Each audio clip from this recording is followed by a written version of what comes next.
Let's talk about arrays for CS 141.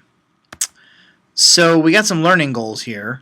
We're going to figure out the basics of an array, how to create an array, get things out of an array, put things into an array, length of an array, combining arrays with for loops, good stuff like that. But first we need to start with what is an array.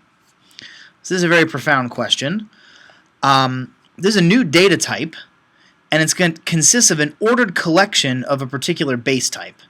So for example, an array of int would be an ordered collection of ints. Now I've actually seen things that are ordered collections of other things before. If you think about it, a string is really just an ordered collection of characters. So you've got the characters of position 0, 1, 2, and so on. And then there's some character there. And there's some order to a string. Similarly, a simple grid is an ordered collection of colors. Those different grid positions have a certain color. An image is actually an ordered collection of pixels. Now, clearly, a string is one-dimensional, right? There's one dimension of strings, whereas a image or a simple grid, those are both two-dimensional. But they're still ordered. So here's our kind of sample of an array.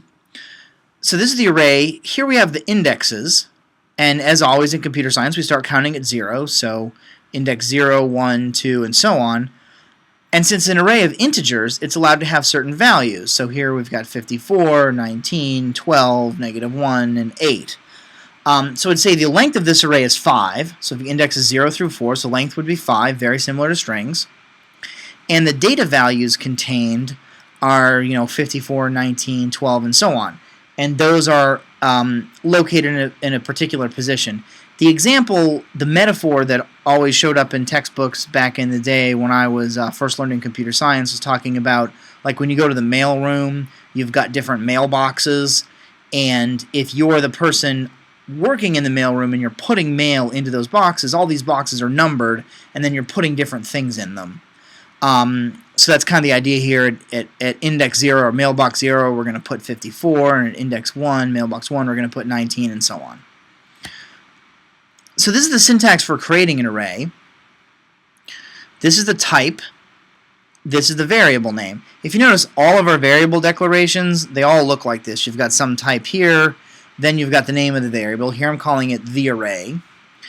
And then here we're assigning it the result of this thing on the right-hand side. We're saying a new int, and then these brackets mean I want it to be an int array, not just an int, and the 6 means I want it to be of length 6. So to go through those pieces again, these brackets, this marks this type as not just an int, but an int array. So these square brackets are often known as the array marker or something like that. The name of the variable, that's just the regular naming conventions for Java. It has to be a legal identifier. And then over here, we use the word new, like we do for a constructor, and then we're saying, well, I want it to be a new int array of size 6. So that's what the square brackets here in the 6 means. And so we're using, notice here, square brackets instead of parentheses or curly braces. We're actually using all the different kinds of brackets. And if you take CS 142, you'll actually see there's a part of Java that uses angle brackets as well. So we're basically using all of the symbols on the keyboard. Now to put data into an array, you go ahead and create the array. To put something in, you would do it like this. So this means array at position 0. This is often pronounced array of 0 or array sub 0. We're assigning that 10. And so the square brackets, this means access a specific spot inside the array. The other term you'll hear is indexing. So we're indexing into the array here. Now to get something out, you can imagine this is going to print 10. We just put 10 in here. Now later on we're going to say, well, print out whatever's at position 0 of this array, and so as expected that's going to print 10. Now to get the length of the array, so we create this new array of length 10. If we want to figure out its length, we do the name of the array, the name of the array variable, dot length. Now you notice this is just dot length. There's no parentheses, it's not a method call. It's actually a secret hidden variable inside the array that's called length. So we're saying array.length, that means go get the thing named length inside of array. It's a special variable that arrays have, which will tell you what the length is. Now, you can actually pass arrays to methods as parameters, just like you can every other type. So here we've got this function. It returns an int. We're passing in not just an int, but an integer array called nums. And then we've got our code here. And so nums is an integer array, so we can do all the things we can normally do with an integer array with nums. So we can do nums.length, we can index into nums, and so on. And so this begs an important question. Now that we know a little bit about arrays, what does this function do?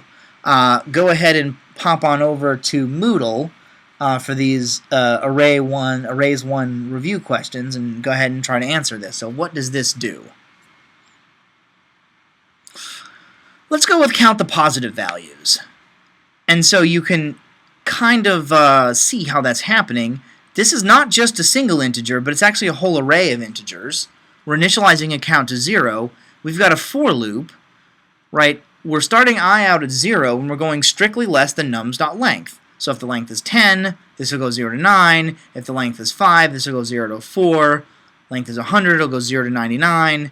And then only if the value stored at position I is greater than 0 do we increment count, then at the end we return the count. So this mystery function here actually returns the number of positive values in this integer array.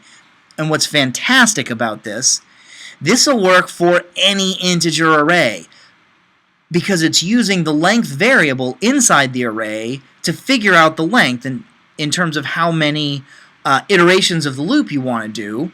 And then I conveniently is going to be the index of the value that we want to look at. So you can give it any integer array here. This will do the correct thing, count the number of positive values, which is just fantastic. So here's a slightly philosophical question. What kind of type is integer with the brackets, integer array? So it turns out it's a reference type. All arrays are actually reference types. Now, there's a distinction between integer array and the integer. This is a reference type, but the base type, the integer part of it, is itself a primitive type. That's different than, for example, an array of strings. So in memory, this is what it actually looks like. The array variable isn't the array itself. It's actually a reference of where to go find the array. And then in memory, we've got all these indexes storing or telling us our position, and then at that position we have whatever the different values are. So the array here is a reference to an integer array of size 4 that happens to store 0 for all of the values.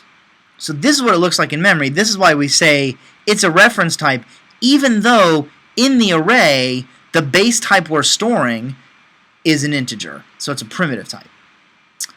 So here's another question. What does this print? Or does it not work for some reason? So pop over to Moodle. So it turns out this actually prints 0. The default type for int is 0, Boolean is false, double is 0.0. When you create a new array, a new integer array, Java will actually go in and initialize every position in that array to a default type. For int, that's going to be 0. For Boolean, that'll be false. For double, it'll be 0.0. So when we try to access something where we haven't set a value, it'll actually be set to 0. Now you'll note that this is different than with a single integer variable. If we create a single integer variable and don't assign it a value, and then try to access that variable, Java won't let that compile.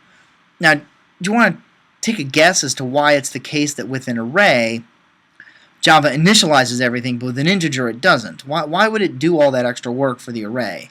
Think about that. We'll talk about it in class next week. So here's another profound question. We've got a string array, So string is now the base type, but this is still an array. It's an array of strings. So we've got sort of 10 of these things here. Now if we get the string out of position 0, what value is s going to have? So it turns out it's going to have the value null. All arrays with a base type that's a reference type, so an array of strings, an array of simple grids, an array of scanners, an array of any reference type, Java will actually initialize all of those positions within that array to null. Null is a special value in Java, which means no value. So any reference type that doesn't refer to a particular instance will refer to null. So null just means I've got a reference, but I'm not actually referring to anything. In older languages like C and C++, the variable, the reference variable, which in those languages would be called a pointer, if you want to assign it null, you actually just assign it 0, knowing that anytime you try to access memory location 0, you're never actually allowed to do that because the operating system controls that. So here we go. So suppose we go ahead and try to run this. We've got our string array. We're trying to access the thing at position 0, and now we want to check the length of that string that was at position 0, which in that case is null. So what is this going to do? Try it on the Moodle. So it's actually going to generate an exception, and the exception it's going to generate is called a null pointer exception, or often abbreviated NPE. This is guaranteed to happen anytime you try to do something like invoke a method or access data of a null value. So we know that this initializes, we got a string array, all of the elements are going to be null. We know that this gets one of those elements out. Well, what's in there is null. When we try to call a method on null, we're actually going to get a null pointer exception. Okay, and that's actually all I've got on arrays. We'll do some clicker questions on this next class period.